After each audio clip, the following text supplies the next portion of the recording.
Welcome to Tirunelveli பாரம்பரிய சமையல். இன்றைக்கி கிறிஸ்பி எக் ரோல் எப்படி பண்ணுறதுன்னு பார்க்கலாம்.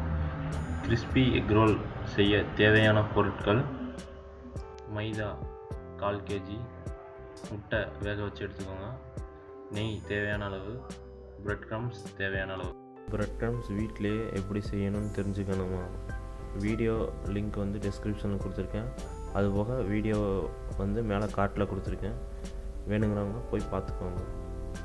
ஸ்டஃபிங் செய்ய தேவையான பொருட்கள்: 1 கேரட்டு திருவி வச்சுருக்கிறது, அப்புறம் வந்து வெங்காயம் வந்து நீல வாக்கில் கட் பண்ணி வச்சுருக்கோம், 2 வெங்காயம் எடுத்துருக்கோம், 2 தக்காளி வந்து கட் பண்ணி வச்சுருக்கோம், அப்புறம் வந்து உருளைக்கிழங்கு வந்து 2 உருளைக்கிழங்கு எடுத்து நல்லா வேக வச்சு ஸ்மாஷ் பண்ணி எடுத்துக்கோங்க, அப்புறம் வந்து இஞ்சி பூண்டு பேஸ்ட்டு, மிளகாத்தூள், வேக வச்ச பச்சை பட்டாணி, அப்புறம் வந்து இது வந்து கறி மசாலா பவுடர், அப்புறம் இது வந்து கொரியாண்டர் பவுடர், மல்லித்தூள், சோம்பு, உப்பு தேவையான அளவு.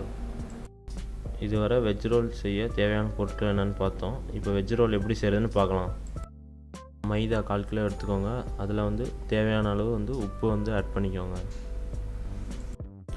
நெக்ஸ்ட்டு வந்து நெய் வந்து ஆட் பண்ணுறோம். நெய் எதுக்கு ஆட் பண்ணுறோன்னா வந்து மாவு வந்து ரோல் தேய்க்கும் போது வந்து நல்லா சாஃப்டாக வரும், அதுக்காக வந்து நெய் ஆட் பண்ணுறோம்.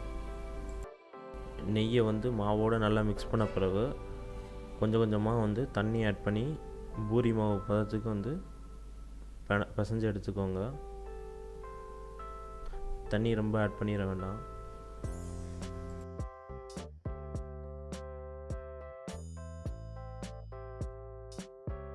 மாவை வந்து ஒரு பூரி மாவு பதத்துக்கு வந்து ரெடி பண்ணியாச்சு.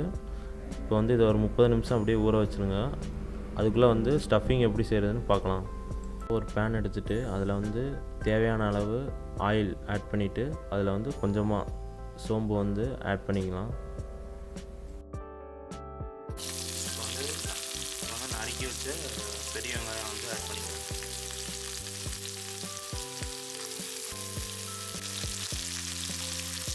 இதில் வந்து தேவையான அளவு வந்து உப்பு ஆட் பண்ணிக்கோங்க. அப்போ தான் வந்து வெங்காயம் வந்து நல்லா வதங்கும்.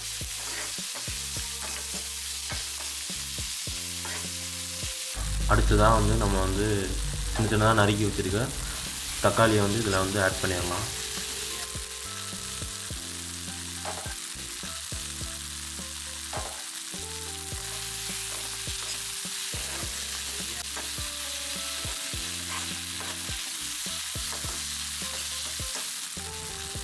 அடுத்தது இதில் வந்து திருவி வச்சுருக்க கேரட்டை வந்து ஆட் பண்ணிக்கலாம்.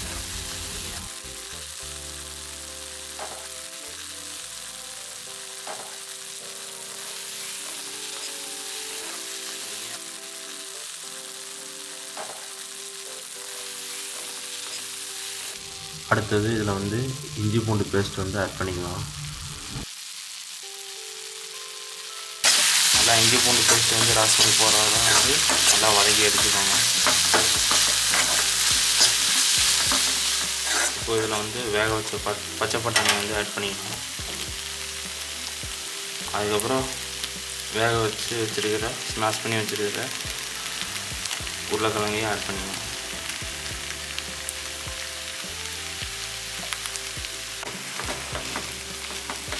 ஆட் பண்ண பின்னாடி நல்லா வந்து கிளறி விட்டுக்கோங்க. எல்லாம் ஒன்று சேர்கிற மாதிரி கிளறி விட்டு வந்து இதில் வந்து 2 டீஸ்பூன் வந்து மிளகாத்தூள் ஆட் பண்ணிக்கோங்க, 1 டீஸ்பூன் தனியாத்தூள்,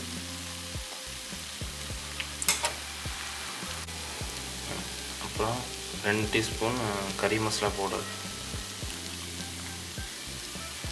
கறி மசாலா பவுடர் ஆட் பண்ணுறோன்னா ஃப்ளேவருக்காக.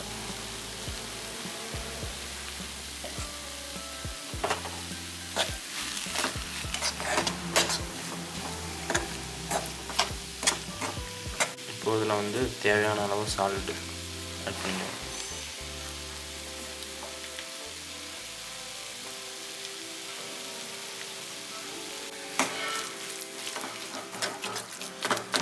வெஜ் ரோலுக்கான ஸ்டஃபிங் ரெடி.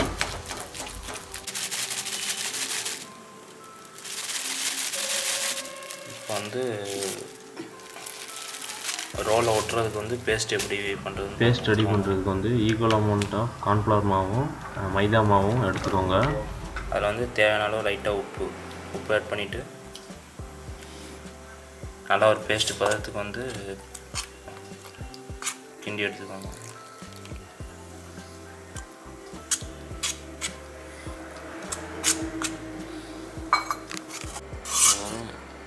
இது மாதிரி நல்லா கட்டி இல்லாமல் நல்லா ஒரு பேஸ்ட் பதத்துக்கு வந்து ரெடி பண்ணிக்கோங்க. அப்போ தான் வந்து நல்லா வரும்.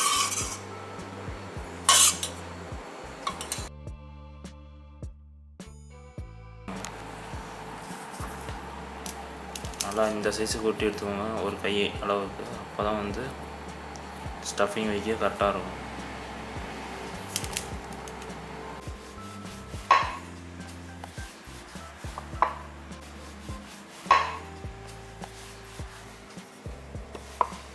இந்த அளவு தேய்ச்சா போதும். அவிச்ச முட்டையை வந்து இது மாதிரி சரி பாதியாக வந்து வெட்டி எடுத்துக்கோங்க. அப்போ தான் வந்து ஸ்டஃபிங்கில் வைக்கிறதுக்கு வந்து கரெக்டாக இருக்கும். பாதியை வெட்டி வச்சுருக்க முட்டை எடுத்து நடுவில் வச்சுக்கோங்க. நடுவில் வச்சுட்டு அதில் வந்து பூர்ணத்தை வந்து மேலே அப்படியே வச்சுக்கோங்க.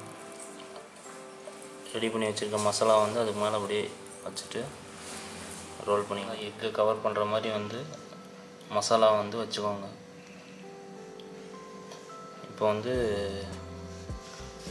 ரெடி பண்ணி வச்சுருக்க பேஸ்ட்டை வந்து எடுத்து எஜ்ஜிலலாம் தேய்ச்சி விட்டுருங்க.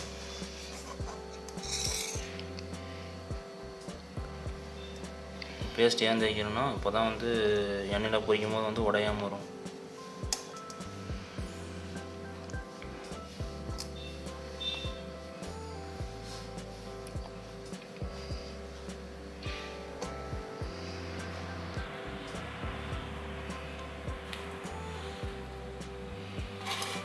பேஸ்ட் தேய்ச்சோம்னா அந்த எஜ்ஜிலேருந்து எடுத்து ஒரு ரோல் பண்ணிக்குவோம். ஃபஸ்ட்டு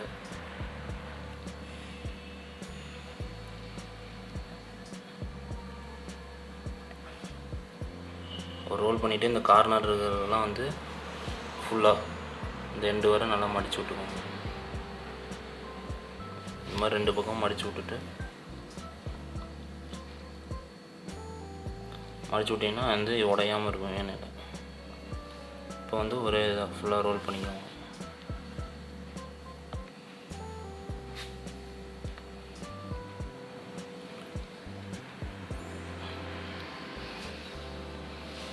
ரோல் பண்ண பின்னாடி எட்ஜெலாம் வந்து நல்லா ஒட்டியிருக்கான்னு பார்த்துக்கோங்க. நம்ம ரெடி பண்ணி வச்சுருக்க பேஸ்ட்டில் வந்து இப்போ ரோல் எடுத்து நம்ம ரெடி பண்ணியிருக்க பேஸ்ட்டில் வந்து நல்லா ரோல் பண்ணிவிட்டு டிப் பண்ணி எடுத்துகிட்டு பிரெட் க்ரம்ஸில் போட்டு ஒரு ரோல் பண்ணிக்கோங்க.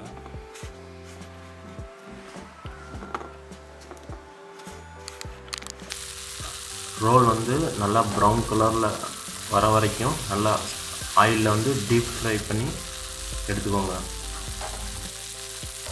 Egg roll ready.